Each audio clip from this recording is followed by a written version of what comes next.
questão, o agora ex-secretário especial de Cultura, o Henrique Pires, que anunciou a demissão hoje, né, classificou a suspensão do edital com séries LGBTs para TVs públicas como censura. O presidente Bolsonaro, como é que ele responde a essa acusação? Não responde. Porque ele não, ele se envolveu de alguma forma? É uma opinião pessoal de um ex-servidor do Estado que agora, não sendo servidor do Estado, não requer uma posição do nosso presidente. Enfatizou que, abre aspas, quando falamos da parte medicinal da maconha, estamos nos referindo a uma ou duas moléculas existentes na planta que podem proporcionar alívio de sintomas em algumas doenças raras, como canabidiol, que mostrou efeito em crises convulsivas existentes, a outros tratamentos. Ainda o ministro, também é importante frisar que não existe qualquer comprovação que a maconha cure doenças. O nosso entendimento é que essas, uma ou duas moléculas, com algum efeito medicinal, devem ser isoladas e utilizadas na forma de medicamento como o canabidiol, por exemplo, que já está autorizado a ser vendido, inclusive nas farmácias. As mais de 480 moléculas restantes na composição da planta causam muito mais danos à saúde do que qualquer benefício. Assim, somos contra fumar ou ingerir preparados da maconha sob o pretexto de tratamento, pois isso, além de poder viciar, expõe a pessoa ao risco de desenvolver graves transtornos mentais e doenças incuráveis. Essa abordagem é comprovada em mais de 20 mil trabalhos científicos sobre maconha, listados no PubMed, publicados em mais de 5 mil revistas científicas nos últimos 20 anos. Portanto, somos contra liberar plantio e consumo da maconha com a desculpa de tratar doenças e menos ainda para consumo recreativo. Fecha aspas. Ministério da Agricultura. O MAPA estabeleceu o Plano de Ação para o Nordeste, chamado Agro-Nordeste. A iniciativa é considerada prioritária pela ministra Tereza Cristina para definir políticas especiais para a produção agrícola do semiárido, do sertão e da caatinga. O programa prevê o apoio à ampliação do acesso dos produtores rurais da região a diferentes mercados, ao crédito, serviços de assistência técnica e novas tecnologias, principalmente para o desenvolvimento de produtos de valor agregado e de estratégias de convivência com a seca. No que se refere aos temas afetos ao meio ambiente, o MAPA contribui com dados levantados no Cadastro Ambiental Rural, chamado CAR, que apontam que 25,6% do território do país estão preservados pelos produtores rurais. Em média, 50% das áreas dos imóveis rurais são destinados à produção e o restante para a preservação da vegetação nativa. Apenas 7,8% do território nacional são usados para a produção agrícola, conforme dados da Embrapa, confirmados pela NASA. Outro dado relevante é que a área plantada atual no Brasil é de aproximadamente 75 milhões de hectares, e o planejamento do Ministério é que passe para 86 milhões em 10 anos. A expansão se dará principalmente em áreas degradadas e com a maior utilização de tecnologia agrícola. Ministério do Desenvolvimento Regional. O Ministério do Desenvolvimento Regional esclarece que tem priorizado a aplicação de recursos no Programa de Habitação Social do governo, que além de garantir a melhoria na qualidade de vida à população atendida também contribui com a geração de emprego e renda. Somente no primeiro semestre de 2019, a pasta ampliou em 142% os pagamentos ao programa Minha Casa Minha Vida. Foram liberados 2,4 bilhões de reais pelo MDR, enquanto que, nos primeiros 6 meses de 2018, o antigo Ministério das Cidades repassou 1,02 bilhão de reais. Nos 200 primeiros dias da gestão do presidente Jair Bolsonaro, o MDR entregou uma média diária de 1.170 casas. Ao todo, mais de 234 mil residências foram entregues em todos os estados e no Distrito Federal. Atualmente, 233,6 mil unidades estão em construção no território nacional. Dito isso, coloco-me à disposição de vocês para eventuais perguntas. Boa noite, porta-voz. Gustavo Maia, Jornal Globo. Tudo bom, Gustavo? Nós acompanhamos aí a apresentação inicial do porta-voz. Senadores, vinculando o apoio à indicação do deputado Eduardo Bolsonaro à aprovação sem vetos do projeto de abuso de autoridade. E eu tenho outra pergunta também. Eu não acredito que senadores da nossa República enviem recados ao presidente da República, em particular em temas tão importantes para a nação, para o Congresso e para o Poder Executivo. Outra questão, o agora ex-secretário especial de Cultura, o Henrique Pires, que anunciou a demissão hoje, né? Classificou a suspensão do edital com séries LGBTs para TVs públicas como censura. O presidente Bolsonaro, como é que ele responde a essa acusação? Não responde. Porque ele se envolveu de alguma forma? É uma opinião pessoal de um ex-servidor do Estado que agora, não sendo servidor do Estado, não requer uma posição do nosso presidente. Mas ele se envolveu de alguma forma com essa decisão? Não, não se envolveu. Boa noite, porta-voz. Fábio Murakawa, do Valor. Tudo bom, Murakawa? Tudo bem. Porta-voz, minha primeira pergunta eu gostaria de saber se o senhor tem se procede informação de que o governo tem planos de privatizar a Petrobras até o fim do mandato do presidente Bolsonaro, se isso tem sido tratado entre o presidente e a equipe econômica ou cogitado, e o que o presidente pessoalmente acha dessa ideia. Essa pergunta, salvo o melhor juízo, foi realizada enquanto a coletiva do PPI. Eu estou equivocado? Não há por parte do presidente, ao menos não me formulou nenhuma ideia nesse sentido. Segunda pergunta é sobre uma declaração que o presidente deu hoje cedo, vinculando a ação de ONGs aos incêndios provocados, aos incêndios que estão acontecendo agora, nesse momento, na Amazônia, né?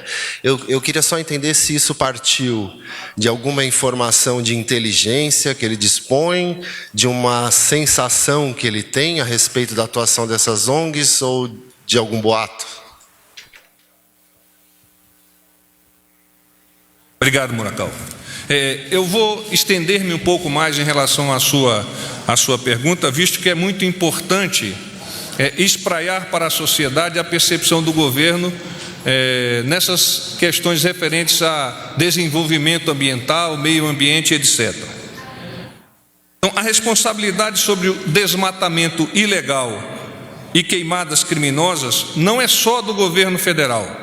O combate aos ilícitos e a educação ambiental cabem também aos estados, aos municípios e à própria sociedade. Em relação às ONGs, que é o core da sua pergunta, o presidente já destacou que muitas delas atendem aos interesses estrangeiros que cobiçam as riquezas naturais existentes no território brasileiro. Algumas vivem exclusivamente do aporte financeiro externo, que no momento, em face das ações do governo brasileiro, foram estancadas por má gestão. Na data de hoje, o presidente da República já se pronunciou, abre aspas, dos recursos desses países, 40% iam para organizações não governamentais. Eles estão perdendo essa boquinha, fecha aspas. O presidente tem a percepção de que essas queimadas podem estar sendo realizadas em represália a esses prejuízos por parte das organizações não governamentais. Algumas denúncias desses atos já foram apontadas em algumas regiões.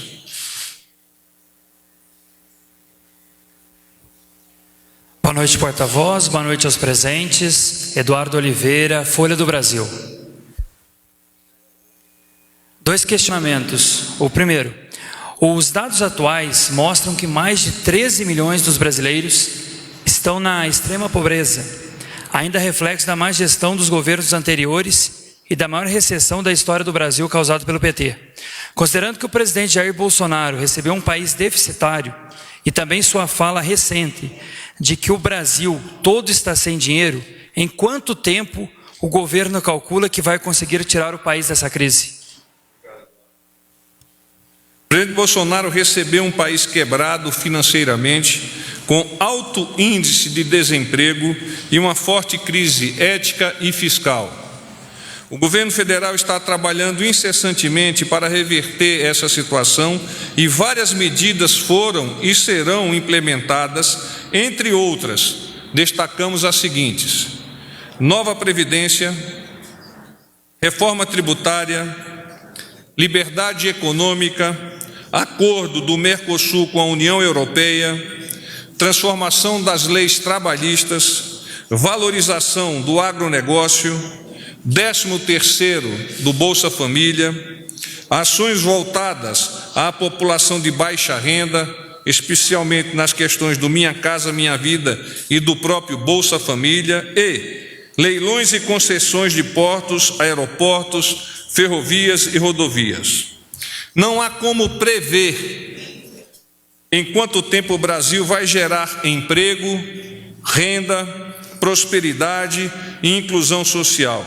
Mas cabe salientar que o presidente Bolsonaro e seus comandados estão buscando atingir esse objetivo o mais breve possível, com transparência e verdade, para gerar ainda mais confiança. A Folha de São Paulo ontem mencionou em seu editorial que o presidente Jair Bolsonaro é um oportunista mal intencionado que busca se blindar contra investigações ao intervir em cargos da chefia na Receita, Polícia Federal e COAF. Eu gostaria de saber se essas ofensas ao presidente são verdadeiras e o que ele tem a dizer sobre isso. A minha resposta não estará restrita exclusivamente a órgãos de imprensa. O presidente, em diversas ocasiões, já verbalizou seu entendimento sobre a importância que atribui à liberdade de expressão da imprensa responsável. Não obstante, considera inadequada afrontas à sua pessoa, emanadas a partir de opiniões pessoais ou mesmo institucionais, que não se sustentam na apuração efetiva da notícia ou até na credibilidade da fonte. E finaliza: imprensa livre é corolário de imprensa responsável. Boa noite, porta-voz. Matheus Rodrigues, da TV Globo. Bom, Matheus. Boa noite. Eu queria voltar ao tema que o Morakawa perguntou. O senhor descreveu aí o que aconteceu hoje com relação ao tema das queimadas. E, mais uma vez, o governo diz que é uma impressão pessoal do presidente, ou seja, que não tem prova, que não tem um inquérito. O senhor citou algumas denúncias em alguns locais. Nas últimas semanas, isso já foi usado para falar da morte de presos políticos da ditadura, para imputar crimes ao jornalista do The Intercept. E eu queria saber o seguinte: o que vem embasando essas impressões pessoais do presidente? São documentos que ele recebe de informantes, do governo? Se isso, enfim, não enfraquece a comunicação dos fatos do governo? Se o governo passa opiniões como fatos, fatos como opiniões, o que a população pode acreditar que é fato mesmo e o que é uma impressão que o presidente ouviu em algum lugar? Eu agradeço a pergunta. A partir da expressão, da vocalização do senhor presidente da República, podem esperar aspectos positivos e verdadeiros da pessoa do Jair Messias Bolsonaro. É importante ressaltar que o presidente, ao identificar a possibilidade há 4 anos de candidatar-se a este cargo maior do Poder Executivo, percorreu toda a nação, praticamente todos os estados, conviveu em vários desses estados com apoiadores ou pessoas que vieram a tornar-se apoiadoras. E ele estabeleceu, naturalmente, uma rede de colaboração, rede esta que o abastece a partir de percepções locais e que são posteriormente checadas pelos órgãos que estão diretamente ligados ao senhor presidente da República. Naturalmente, existe um sistema que estará trabalhando em colaboração para identificar efetivamente quais são os responsáveis, onde os fatos estão a ocorrer, para que haja uma ação sob o ponto de vista da segurança pública. É nesse contexto que o presidente da República vem expressando as suas opiniões. Mas mais do que isso, a preocupação do governo é de corrigir os problemas advindos, em particular na última questão sua, referentes ao meio ambiente, que são essas queimadas em vários pontos que estão sendo combatidas por uma ação e pela governança do Ministério do Meio Ambiente, na pessoa do ministro Ricardo Salles, incluindo apoio de brigadistas, cooperação com os órgãos de segurança pública dos vários estados e até do Distrito Federal, para debelar em particular essa questão das queimadas e darmos então posteriormente prosseguimento às análises sob o ponto de vista, como eu disse, da segurança pública para identificação de eventuais responsáveis. Porta-voz, boa noite. Romualdo, da Rádio Jornal do Comércio de Pernambuco. 2-0. Verdade. Mas teve um jogador seu que saiu machucado. Lastimosamente, inclusive do Vila Nova também, né? Desejo boa sorte a eles e que a recuperação seja plena. Vou colocar isso na agenda esportiva. Agora, na agenda econômica, porta-voz, por gentileza. Ontem a Câmara derrubou a medida provisória 879, que trata daquele ressarcimento de 3 bilhões e 500 milhões para a Eletrobras, o que, evidentemente, dificulta o processo de privatização dessa empresa do setor elétrico. Eu queria saber, o governo já planeja mandar um projeto de lei à Câmara dos Deputados ou vai esperar assentar a poeira? Isso não foi comentado, Romualdo, pelo presidente para comigo. Não obstante, hoje nós tivemos uma reunião do PPI, onde algumas empresas já foram elencadas como passíveis de serem privatizadas ou desestatizadas, algumas em fase de estudos, outras um processo um pouco mais avançado. Então, qualquer resposta da minha parte tornar-se-ia ilação a partir de que eu não tenho a confirmação do senhor presidente. Importante que você estenda essa pergunta à Casa Civil para que ela possa redirecioná-la ao PPI. Boa noite, porta-voz. Thalita Fernandes, da Folha de São Paulo. Tudo bom, Thalita? Porta-voz, o senhor falou há pouco que existem algumas denúncias de que ONGs estariam por trás desses incêndios na Amazônia. Eu gostaria, por gentileza, que o senhor detalhasse quais são essas denúncias, se foram registradas já pela polícia ou por órgãos do governo, ou se tem algum tipo de relato. O senhor poderia esclarecer? Existem relatos, não obstante eu não posso avançá-los em função da apuração que o senhor presidente da República vem determinando aos órgãos responsáveis. Mas eu quero reforçar uma percepção de uma resposta a um companheiro. Qual seja, antes que se preocupe efetivamente com a questão de denúncia, há que preocupar-se com a solução do problema ambiental, e esta solução e esta preocupação está configurada pela ação do presidente Jair Bolsonaro, está configurada pela ação do ministro do Meio Ambiente, Ricardo Salles, e de tantos outros ministros e integrantes do governo, no sentido de que, quanto mais rápido nós tenhamos a solução disso, melhor nós poderemos retomar esse problema ambiental que demanda um esforço conjunto de sociedade, de município, de Estado e dos órgãos da Federação. Porta-voz, tenho mais uma pergunta aqui. Ainda a respeito dessa questão do meio ambiente, né, e do combate ao desmatamento, né, eu queria saber se esses quase 300 milhões em doações, né, que a Noruega e a Alemanha congelaram para projetos ambientais no Brasil, na avaliação do presidente da República, esse dinheiro vai fazer falta? E de onde que o governo pretende tirar dinheiro para compensar a ausência desse recurso, pelo menos a parte que não vai para a ONG, né, que é usada na visão do presidente corretamente? De onde que o governo poderia tirar dinheiro para suprir a carência desses milhões de reais que vão deixar de entrar aqui no Brasil? Tem caixa para isso?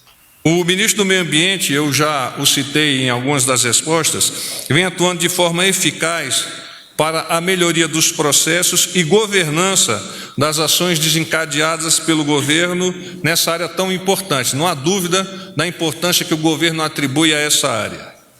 Achamos até que a opinião pública está sendo conformada de uma maneira equivocada em relação às ações demandadas pelo presidente e realizadas pelo Ministério do Meio Ambiente. E o Ministério do Meio Ambiente vem atuando, vem se fazendo presente. O ministro hoje mesmo, após um evento realizado em um determinado estado, viajou para a região para, em loco, liderar pela percepção, pela análise do ambiente operacional, o que pode ser feito em ajuda aos membros, aos brigadistas daquela área por parte do governo federal. Eu quero ainda ressaltar uma percepção que o desenvolvimento sustentável tem que estar ancorado nas demandas da sociedade brasileira e, acima de tudo, nos interesses da soberania do nosso país. Fugindo disto aqui, qualquer outra questão precisa ser efetivamente melhor analisada. Nada mais? Tem um aqui, ó. Sou Matheus Vargas, do Estadão. Eu tenho uma dúvida. Amanhã a Anatel convocou uma reunião extraordinária para analisar a fusão ali da Warner com a AT&T. E a minha dúvida é se de fato foi o presidente Donald Trump que pediu para o governo mobilizar essa análise, como foi publicado. Se o governo também deve enviar uma medida provisória ou algum tipo de ação desse tipo para fazer alterações na legislação de TV por assinatura.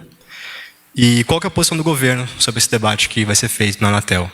Bem, essa questão da Anatel e da análise de problemas específicos de empresa estão, no momento, esse problema adstrito a ação do Ministério que é responsável por atuar juntamente com a Anatel. O presidente não me esboçou, não me avançou nenhuma percepção, mas como de norma dele, confia plenamente na ação a ser desencadeada, no caso específico pelo Ministério da Ciência, Tecnologia, Inovação e Comunicações, e igualmente pela Anatel para a solução dessas questões que foram esboçadas por você.